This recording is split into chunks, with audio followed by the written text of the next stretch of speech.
Have you ever heard of the victory disease? It's the arrogance that comes from winning too much, too fast. It makes you believe you're invincible. And for the Empire of Japan in 1942, this disease would prove fatal. This is the story of how hubris sank an entire fleet. 6 months. In just 6 short months since the stunning attack on Pearl Harbor, the world had been turned upside down. The rising sun of the Empire of Japan now flew over a vast new domain, stretching from the jungles of Burma to the remote islands of the Pacific. The seemingly unstoppable tide of Japanese conquest had swept away everything in its path. The Philippines had fallen, forcing a defiant General MacArthur to flee. The fortress of Singapore, the very symbol of British power in the East, had surrendered in a humiliating defeat. The resource-rich Dutch East Indies were now under Japanese control. The Japanese army was triumphant, and its navy, the Imperial Japanese Navy, was the undisputed master of the seas. At the heart of this naval supremacy was a force unlike any the world had ever seen, the Kido Butai. This was the first air fleet, a peerless strike force composed of 6 of the most powerful aircraft carriers in existence: Akagi, Kaga, Soryu, Hiryu, Shokaku, and Zukaku. Their pilots were the best on the planet, veterans seasoned by years of war in China and now flushed with a string of incredible victories. They had crippled the American Pacific Fleet at Pearl Harbor, sunk British battleships, and swept the remnants of Allied naval power from the Indian Ocean. To the public in Japan, and indeed to many observers around the world, the Kido Butai seemed invincible, an unstoppable juggernaut of naval aviation. But one man knew this was a dangerous illusion. Admiral Isoroku Yamamoto, the commander-in-chief of the combined fleet, was the very architect of the Pearl Harbor attack. He was a brilliant, forward-thinking strategist, a man who understood naval aviation better than almost anyone. But he was also a realist. He had spent time in the United States and had seen its industrial might firsthand. He knew that Pearl Harbor had not been a knockout blow, but merely a jab that had awakened a sleeping giant. He famously warned that he could run wild for 6 months, but after that he had no expectation of success. Now, those 6 months were nearly up. Every day, factories in Detroit, shipyards in California, and assembly lines across America were churning out an avalanche of ships, planes, and tanks. The industrial power of the United States was stirring, and Yamamoto knew that time was his greatest enemy. He believed he had one final, fleeting opportunity to achieve his ultimate goal, a decisive battle that would annihilate the remaining American carriers and force a demoralized United States to the negotiating table, securing Japan's new empire. After the stunning success of the attack on Pearl Harbor, the Imperial Japanese Navy, under the command of Admiral Isoroku Yamamoto, was riding a wave of seemingly unstoppable victories. They had swept across the Pacific and Southeast Asia, crippling Allied forces and seizing vast territories. But Yamamoto, the architect of the Pearl Harbor strike, was not a man to rest on his laurels. He knew that Japan's industrial might was dwarfed by that of the United States. In his mind, Japan's only path to victory was to win a swift, decisive war before America's full manufacturing power could be brought to bear. The surprise attack on Hawaii had been a staggering blow, but it hadn't been the knockout punch he had hoped for. Crucially, the American aircraft carriers, the most important naval assets of the era, had been at sea and escaped the devastation. Yamamoto was a gambler, and he believed he needed one more roll of the dice. He needed to force the remaining U.S. Pacific Fleet into a battle where he could utterly annihilate it. This would, he reasoned, shatter American morale and force them to the negotiating table, securing Japan's newly won empire. But how could he force the cautious American commanders to risk their precious few carriers in a battle on his terms? He needed the perfect bait, and he needed an inescapable trap. His eyes scanned the vast map of the Pacific, and they settled on a tiny, seemingly insignificant speck of land. A remote coral atoll, barely 2.5 square miles in size, located about a third of the way between Hawaii and Japan. This was Midway Island. Midway was small, but its strategic importance was immense. It was the westernmost outpost of the American defense chain, a vital refueling stop for submarines and a crucial air base.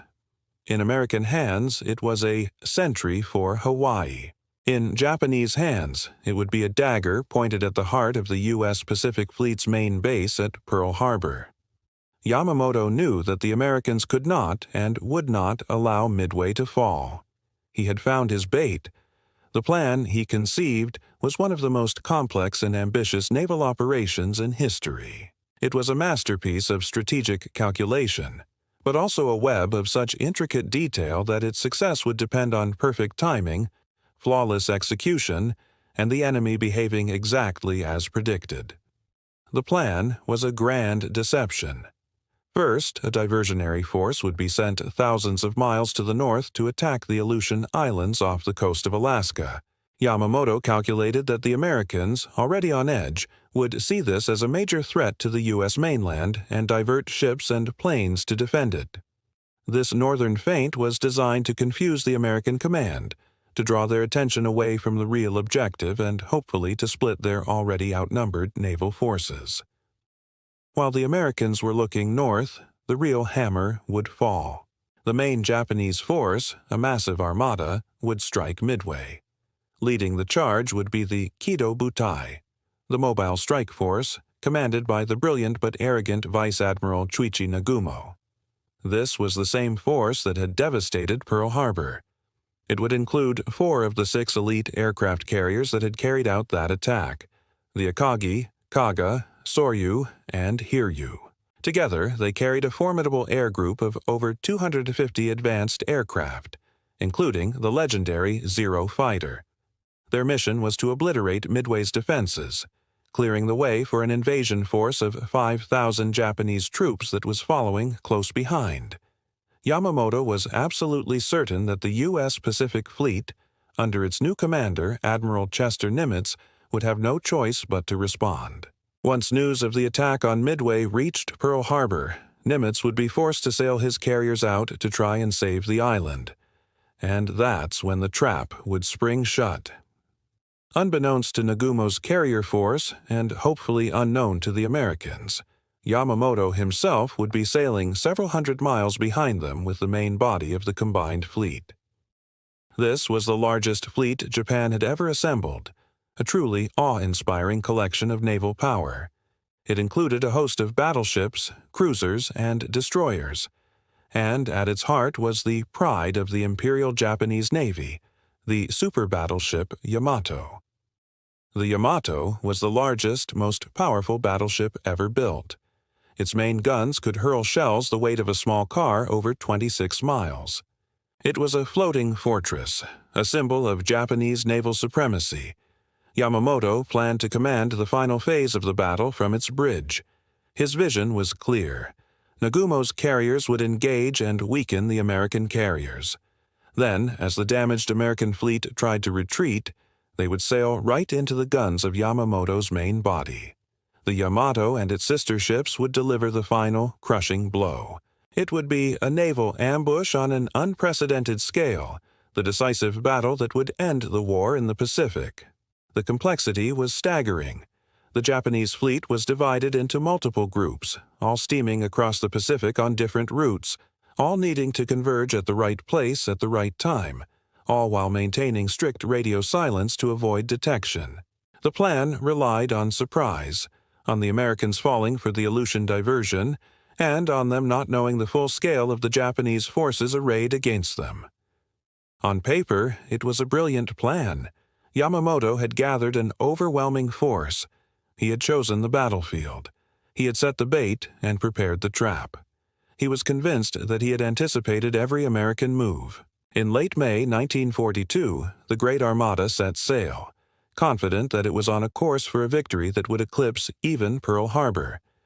Yamamoto believed he held all the cards. But in the high-stakes game of war, there's always one factor you can't fully control: the enemy. And unbeknownst to him, the Americans had a card of their own, an ace up their sleeve that was about to turn Yamamoto's perfect trap completely on its head. The story of what happened next, how the hunters became the hunted, is one of the most incredible turning points in modern history. In the vast, churning expanse of the Pacific Ocean, a storm was brewing. Not a storm of wind and rain, but of steel and fire. It was early 1942, and the Empire of Japan, flush with victory after Pearl Harbor, was planning its next move. The architect of this plan was the brilliant Admiral Isoroku Yamamoto, Commander-in-Chief of the combined fleet. His ambition was nothing short of audacious: to lure the remaining American aircraft carriers into a decisive battle and annihilate them, thereby securing Japan's dominance over the Pacific for years to come. The target he chose was a tiny, remote atoll, a mere speck in the ocean, but one of immense strategic importance: Midway. Yamamoto's plan was a masterpiece of complexity, involving multiple fleets, diversions, and a meticulously timed sequence of attacks. It was intricate, it was bold, and it was built on one single, massive assumption: that the Americans were sailing blind, completely unaware of the approaching armada.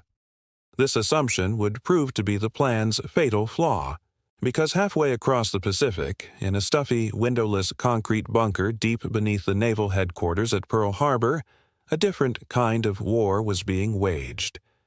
This wasn't a war of torpedoes and bombs, but of intellect and intuition. This was the domain of Station HYPO, the U.S. Navy's Combat Intelligence Unit. And at its heart was a man as brilliant as he was unconventional: Commander Joseph Rochefort. Rochefort was a naval officer, but he was no spit-and-polish admiral. He was a maverick, often showing up to work in a stained smoking jacket and slippers.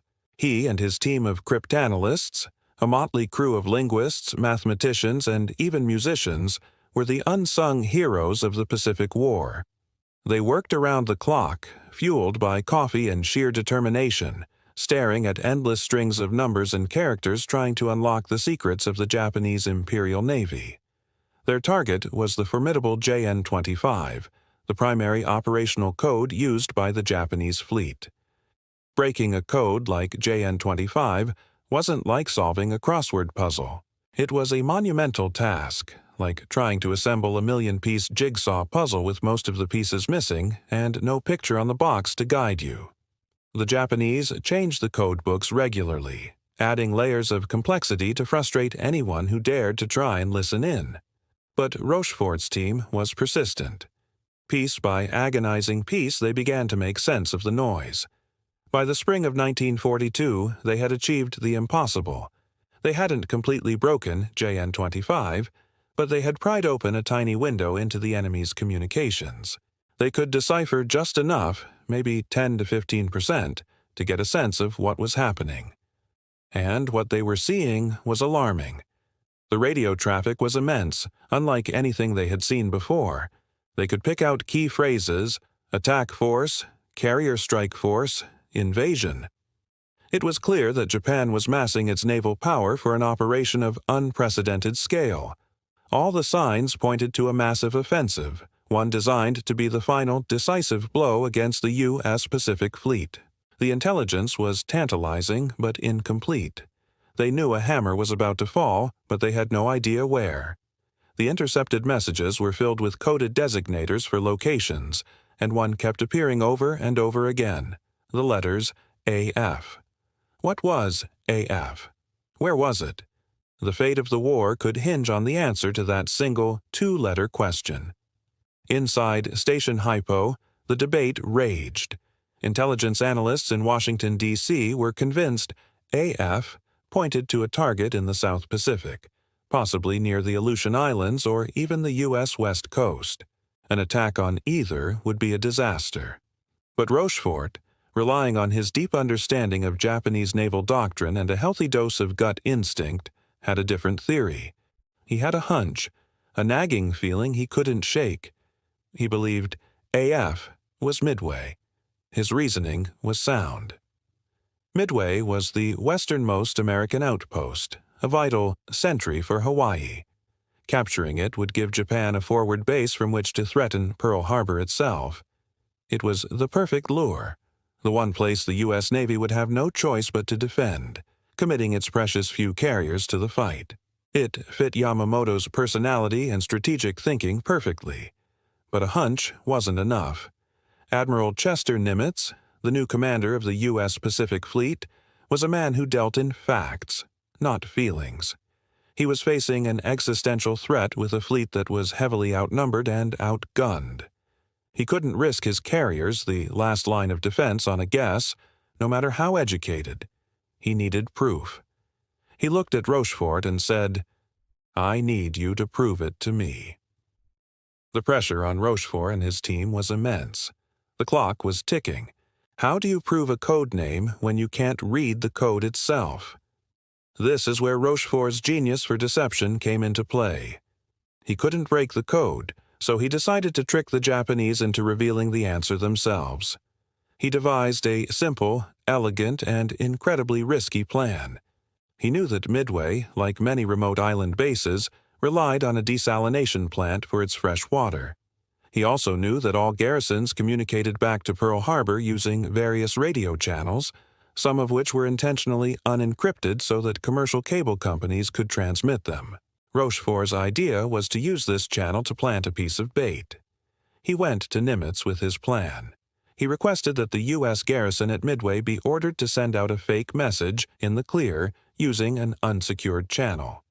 The message was to state that the island's water purification system had broken down and that they were critically short on fresh water. It was a brilliant bluff. If Rochefort was right, and AF was indeed Midway, Japanese intelligence listening in on American radio traffic would surely intercept this message. And if they did, they would almost certainly report this valuable piece of tactical information back to their own fleet commanders, using the very JN-25 code that HYPO was monitoring. Nimitz approved the plan. The order was sent. On Midway, a naval officer dutifully broadcast the false message into the airwaves. Then, back in the subterranean gloom of Station HYPO, the wait began. It was a nerve-wracking period. Every tick of the clock felt like an hour. The codebreakers sat hunched over their receivers, their ears tuned to the static, listening for the faintest whisper of a Japanese transmission that might contain their answer. Days passed. The tension in the bunker was thick enough to cut with a knife. Had the trap worked? Or had they just broadcast a critical, albeit fake, vulnerability to the enemy for no reason? Then it came. A junior analyst, his eyes wide with excitement, ripped a fresh intercept from the teletype machine and rushed it over to Rochefort. The message was in JN-25, heavily encoded as usual. But the team quickly went to work, applying their partial knowledge of the codebook. They didn't need to read the whole message. They only needed a few key phrases. And there it was. Amidst the jumble of code groups, a clear and undeniable phrase emerged. AF is short on fresh water. It was the smoking gun. The trap had been sprung. Rochefort had his proof. He immediately raced to Nimitz's office.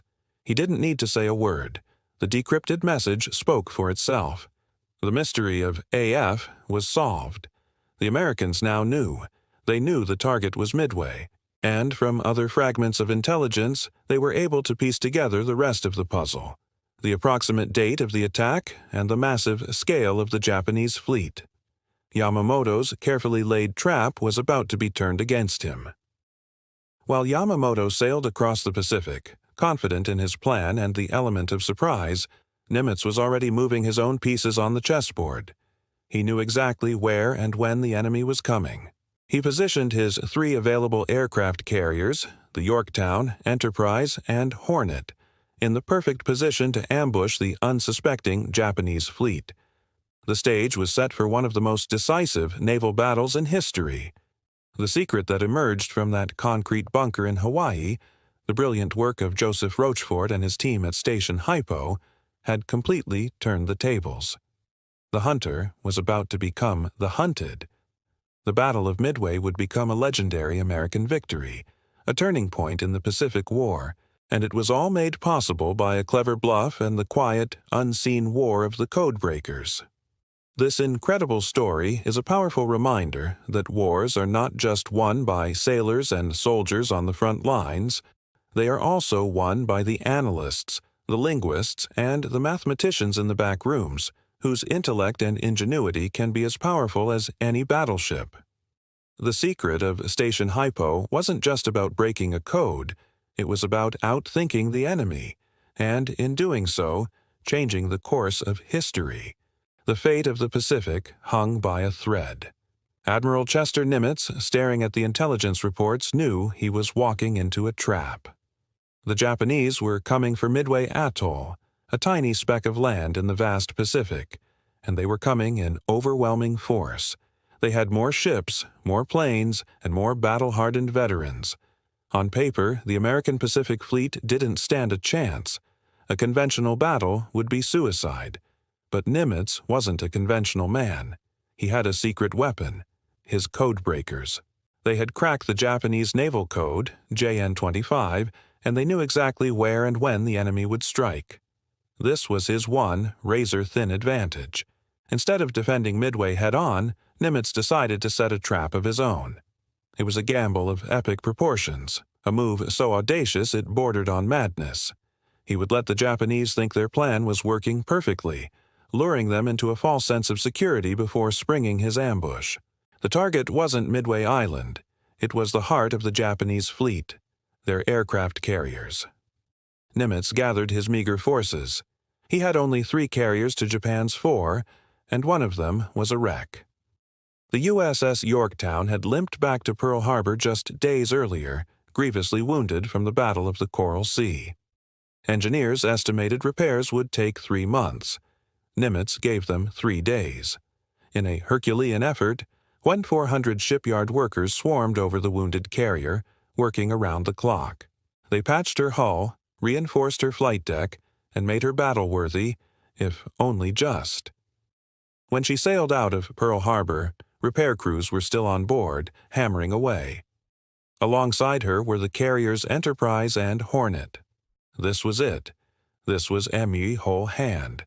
3 carriers against the might of the Kido Butai, the carrier strike force that had terrorized the Pacific from Pearl Harbor to the Indian Ocean. Nimitz chose a spot on the map, a lonely patch of ocean 320 miles northeast of Midway. He codenamed it Point Luck. It was a prayer as much as a position. Here his carriers would wait, hidden by the curve of the earth, completely invisible to the approaching Japanese armada. They would be the unseen dagger, poised to strike. On the morning of June 4, 1942, the sun rose on a calm sea. Just as Nimitz's codebreakers had predicted, the Japanese planes appeared in the skies over Midway. The attack was led by Vice Admiral Chuichi Nagumo, the same man who had orchestrated the devastating raid on Pearl Harbor. He was confident, perhaps overconfident. His scouts had reported no American ships in the area. He believed the American fleet was still licking its wounds in Hawaii, hundreds of miles away. The American pilots stationed on Midway, flying a mix of outdated Brewster Buffaloes and Grumman Wildcats, rose to meet the storm. They fought with incredible courage, throwing themselves at the superior Japanese Zeros. They were hopelessly outmatched. One by one, they were shot out of the sky. The slaughter was horrific. On the deck of his flagship, the Akagi, Nagumo received the reports. The attack on Midway was a success, but the island's airfield was not completely destroyed. His strike leader radioed a recommendation. A second strike was needed to finish the job. This was the moment, the pivot point upon which the entire battle, and perhaps the entire war, would turn. Nagumo had a critical decision to make. His reserve planes were sitting on the hangar decks of his 4 carriers, armed and ready, but they were armed with torpedoes, designed to attack ships.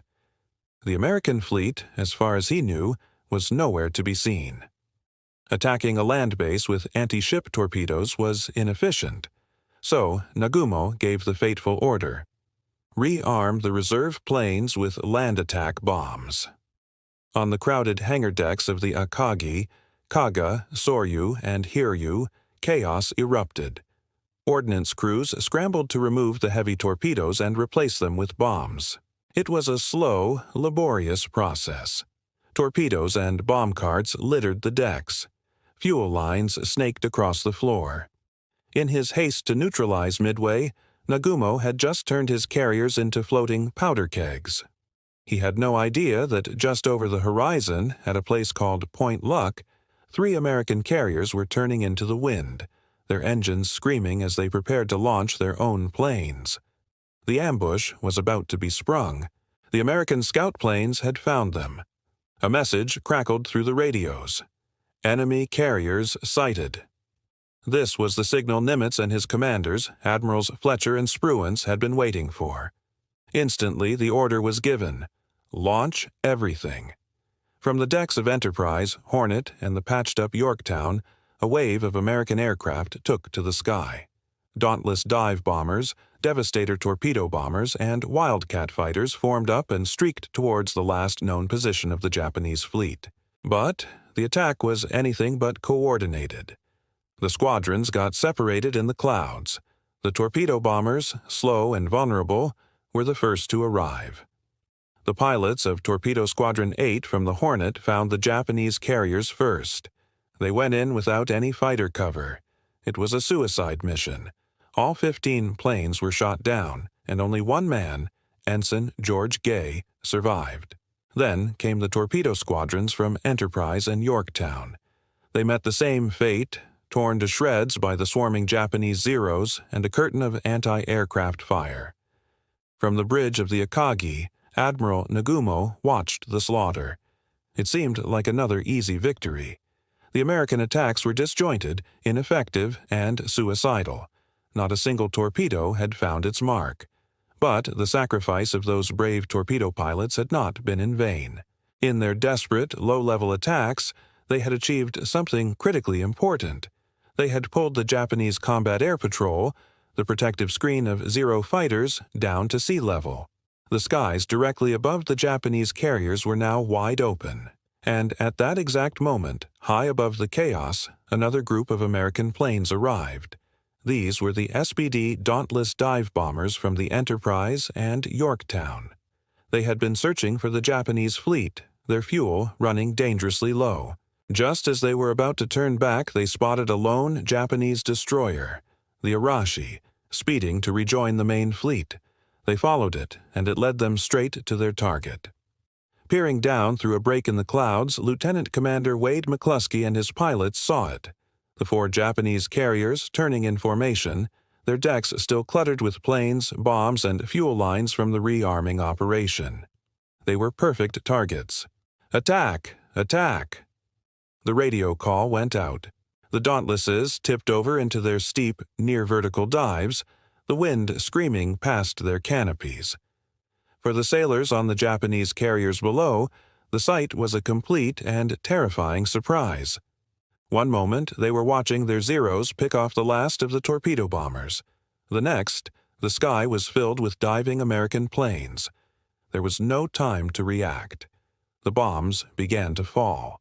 The first hit the carrier Kaga, smashing through its flight deck and exploding amongst the fully fueled and armed planes in the hangar below. A chain reaction of explosions tore the ship apart. Seconds later, bombs slammed into the Soryu, igniting massive fires that quickly engulfed the entire vessel. Then it was the turn of the flagship, the Akagi. A bomb struck near the central elevator, penetrating to the hangar deck. The explosion was catastrophic, detonating the bombs and torpedoes that had been carelessly stacked there just minutes before. In less than 5 minutes, 3 of Japan's finest aircraft carriers, the pride of the Imperial Navy, were transformed into blazing, sinking pyres. The ambush had worked beyond Nimitz's wildest dreams. The balance of power in the Pacific had been changed forever. This is the moment history holds its breath. Just as Japanese sailors are frantically rearming their planes, a cascade of events begins that will seal the fate of the Imperial Japanese Navy. It's a series of seemingly small decisions, near misses, and incredible acts of bravery that converge into what many historians call the Fateful 5 Minutes. Imagine the scene on the decks of the Japanese carriers. It's a chaotic ballet of steel and sweat. Bombs and torpedoes are being swapped out. Ground crews are racing against the clock trying to get their planes ready for a second strike on the American fleet, which they've just discovered. The air is thick with the smell of fuel and the tension of imminent battle. Admiral Nagumo, the commander of the Japanese strike force, is caught in a terrible dilemma. Should he launch his planes now, armed with whatever they have? Or should he wait, recover his planes returning from Midway, and launch a single, coordinated, overwhelming attack? He chooses to wait. It's a logical decision, but it will prove to be a fatal one. Meanwhile, a lone Japanese scout plane, delayed by catapult malfunction, finally gets airborne, 30 minutes late. If it had launched on time, it would have spotted the American carriers much earlier, changing everything. But it didn't. When its message finally crackles over the radio, "Enemy carriers sighted," it sends a shockwave through the Japanese command. The Americans are here, and they are close. The news ignites a new frenzy on the Japanese flight decks. The order is given: rearm the planes again.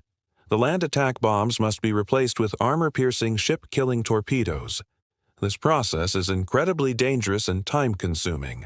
Ordnance carts litter the hangar decks piled high with explosive material. The carriers are, in this moment, floating powder kegs, vulnerable beyond belief. This is when the first Americans arrive. They are the torpedo bombers, the Devastators, flying in from the carriers Hornet, Enterprise, and Yorktown. They are brave men flying obsolete planes. They come in low and slow without any fighter protection. They are flying directly into the teeth of the most formidable air defense in the world, the Japanese Combat Air Patrol, a swarm of deadly Zero fighters. What happens next is not a battle. It's a massacre. The Zeros descend upon the American torpedo planes like hawks on pigeons. The Devastators are torn to shreds. One by one, they are ripped apart by cannon fire, exploding into fireballs and plunging into the Pacific. Think of Torpedo Squadron 8 from the USS Hornet. 15 planes took off. All 15 were shot down. Of the 30 men who flew that mission, only one, Ensign George Gay, survived. He floated in the water, clinging to a seat cushion, and became the sole witness to the unfolding epic. It was a bloodbath. Squadron after squadron met the same fate. Of the 41 torpedo bombers that attacked the Japanese fleet that morning, only a handful returned. Not a single one of their torpedoes hit its mark. From the bridge of his flagship, the Akagi, Admiral Nagumo must have watched this slaughter and believed he was invincible. His Zeros were untouchable. His carriers impervious. It seemed like a total, crushing victory. But the sacrifice of these men, as suicidal as it seemed, achieved a miracle. Their doomed, low-level attacks had an unintended but decisive consequence. They pulled the entire Japanese fighter screen down to sea level. Every Zero that could fly was down low, chasing the slow-moving torpedo bombers, finishing them off one by one. For a few precious minutes, the skies directly above the Japanese fleet were completely, utterly empty. The Guardians had been lured away from the palace gates, and that's when they arrived. High above the chaos, unseen and unheard against the brilliant blue sky, were the American dive bombers, the Dauntlesses. They had been searching for the Japanese fleet, running low on fuel, on the verge of turning back. But one squadron commander, Wade McCluskey, made a gut decision to press on, following a lone Japanese destroyer he spotted heading northeast. It was a gamble that would pay off in the most spectacular way possible. They arrived at the precise moment of maximum Japanese vulnerability. Decks cluttered with fuel lines and explosive ordnance. Fighter cover down at the waves. The Japanese sailors looked up, and what they saw must have been the stuff of nightmares. A new swarm of American planes, not low and slow, but high and fast, peeling off one by one, screaming down from the heavens in a near-vertical dive. There was no time to react, no fighters to stop them. The first bombs struck the carrier Kaga, turning its flight deck into an inferno. More bombs slammed into the Soryu, then the flagship itself, the Akagi. The bombs pierced the flight decks and exploded in the hangars below, amidst the stacked bombs, torpedoes, and fully fueled planes. The results were instantaneous and cataclysmic. Secondary explosions ripped the carriers apart from the inside out. In less than 5 minutes, 3 of Japan's finest aircraft carriers, the pride of the fleet that had attacked Pearl Harbor, were transformed into blazing, sinking wrecks. A little later, dive bombers from the Yorktown found the last remaining carrier of the main force, the Hiryu. It, too, was hit, engulfed in flames, and eventually sank. In the span of a single morning, the tide of the Pacific War had turned. The incredible sacrifice of the torpedo bomber crews had not been in vain. They had traded their lives for the heart of the Japanese Navy. Their courage created the opening, the 5-minute window that the dive bombers exploited with deadly precision. It was a combination of luck, flawed strategy, and raw, unbelievable heroism. This was the fateful 5 minutes, the moment when the impossible became reality and the course of history was changed forever. Imagine this. It's just past 10 in the morning, June 4th, 1942. The sky over the Pacific is a brilliant, unforgiving blue. For hours, American pilots have been scouring the empty ocean, their fuel gauges inching toward zero. They're on the brink of failure, facing a long, uncertain flight back to their carriers, or worse, a ditch in the sea. This is the reality for Commander Wade McCluskey and his 2 squadrons of SBD Dauntless dive bombers from the USS Enterprise. They're tired, they're frustrated, and they're almost out of gas. Hope is fading. McCluskey had made a critical, gut-wrenching decision earlier. His search pattern had turned up nothing. Protocol dictated he should turn back, but something, a hunch, an instinct, told him to press on just a little longer. He gambled, extending his search. And then he saw it. A lone Japanese destroyer, the Arashi, speeding northeast. Why was it alone? It must have been chasing off an American submarine and was now racing to rejoin its fleet. McCluskey, betting everything on this single clue, altered his course to follow the destroyer's wake. It was a long shot, a desperate move that could have doomed his entire squadron. But in war, sometimes the greatest risks yield the greatest rewards. And then, at 10:22 a.m., the gamble pays off in a way no one could have imagined. Through a break in the clouds, the vast expanse of the Pacific is no longer empty. Below them, in perfect formation, is the heart of the Japanese Imperial Navy's striking force, the Kido Butai. Not 1, not 2, but 4 aircraft carriers, the Akagi, the Kaga, the Soryu, and the Hiryu, the very same ships that had attacked Pearl Harbor just 6 months earlier. It's an unbelievable sight, a pilot's dream and nightmare rolled into one. The Japanese fleet is completely exposed. For the Japanese, the morning had been a series of chaotic, near-miss events. They had launched their first strike against Midway Atoll and were in the process of rearming their planes for a second wave. But their plans were thrown into disarray by piecemeal American torpedo bomber attacks. These attacks, by brave but outmatched pilots in obsolete TBD Devastator planes, were almost suicidal. Wave after wave flew straight and level into a buzzsaw of Japanese Zero fighters and anti-aircraft fire. Almost all of them were shot down without scoring a single hit. The sacrifice was immense, the losses catastrophic. But their bravery had an unintended, crucial consequence. It pulled the Japanese fighter cover, their combat air patrol, down to sea level, chasing the low-flying torpedo bombers. They were completely out of position, leaving the skies high above the carriers undefended. At that exact moment, McCluskey's Dauntlesses arrive overhead. They look down and see a scene of perfect, beautiful, terrible vulnerability. The decks of the Japanese carriers are a hive of activity. They are packed wingtip to wingtip with fully fueled and armed aircraft readying for the next strike.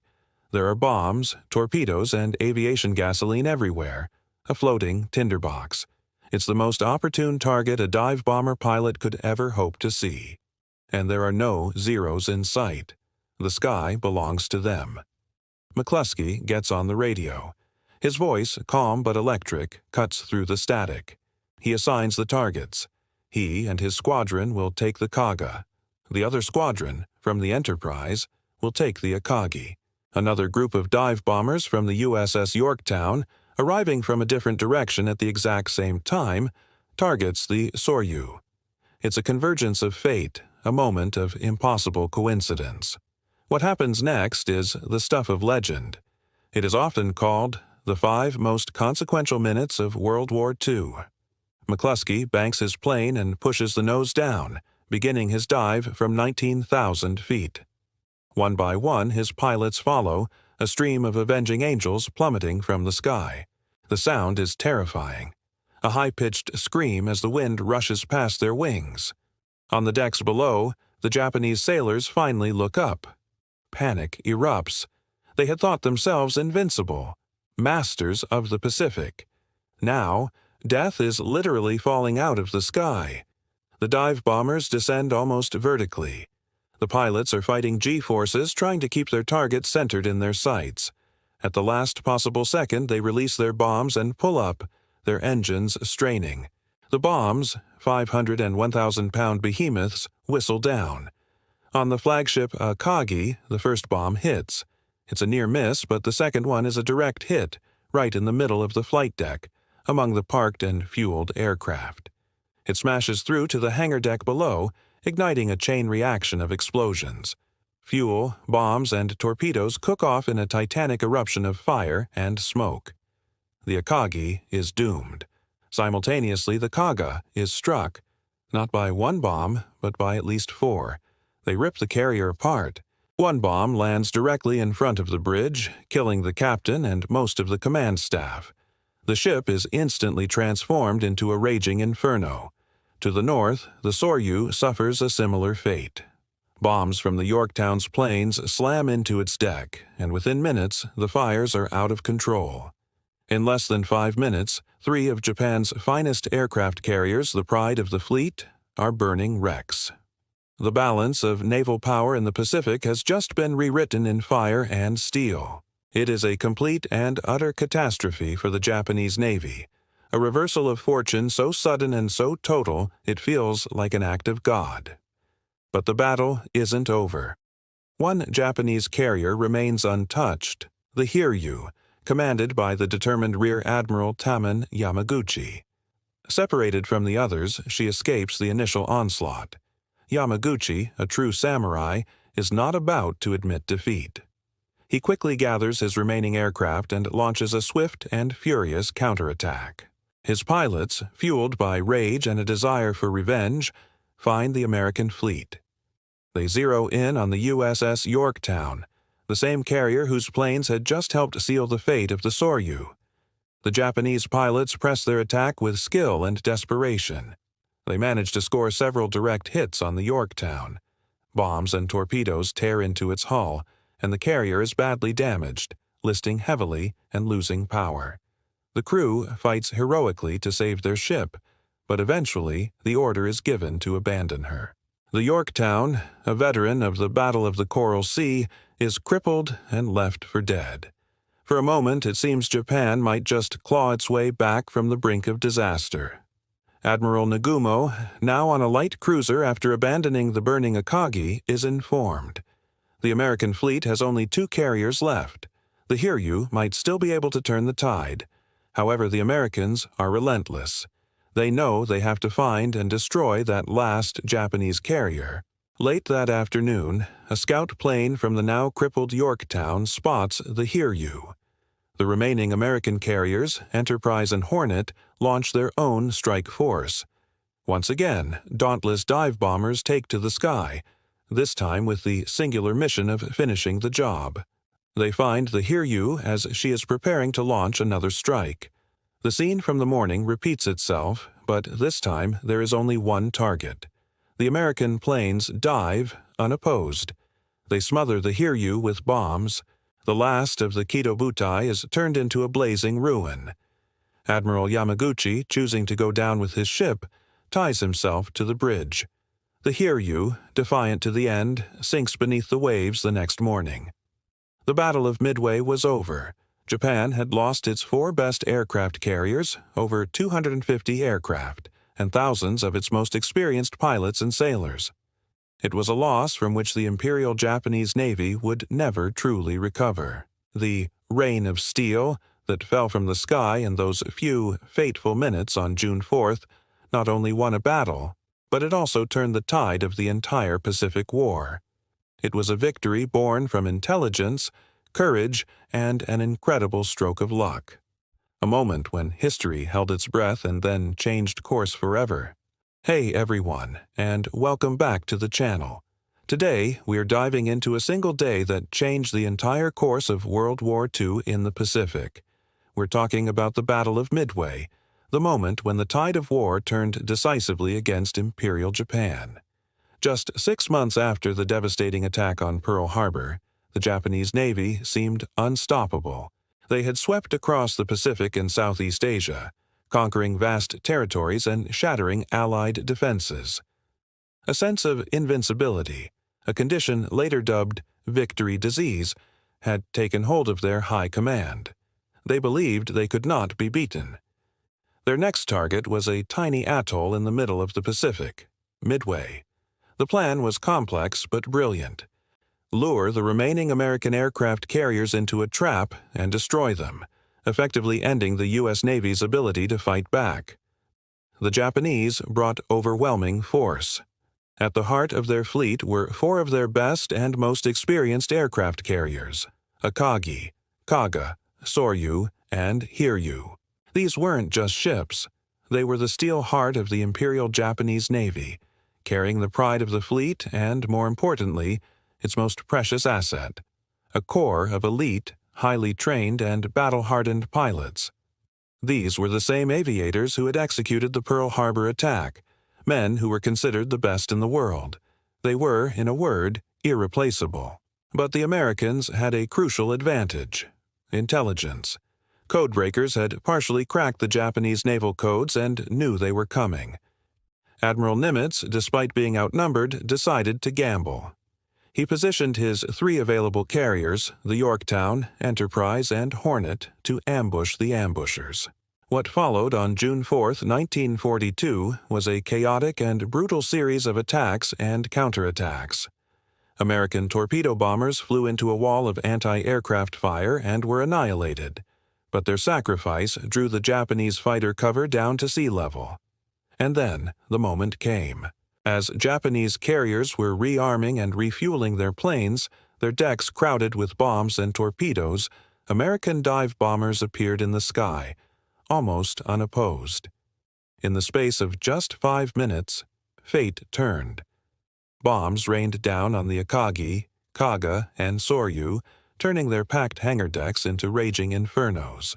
The explosions were catastrophic. Within hours, 3 of Japan's finest carriers were burning wrecks destined for the bottom of the Pacific. The Hiryu, the last remaining Japanese carrier, fought back bravely, launching strikes that severely damaged the American carrier Yorktown. But its luck ran out. Later that day, it too was found and attacked by American dive bombers, suffering the same fiery fate as its sister ships. By the end of the day, it was all over. In one fell swoop, Japan had lost its 4 best aircraft carriers. The material loss was staggering, but the human cost was even worse.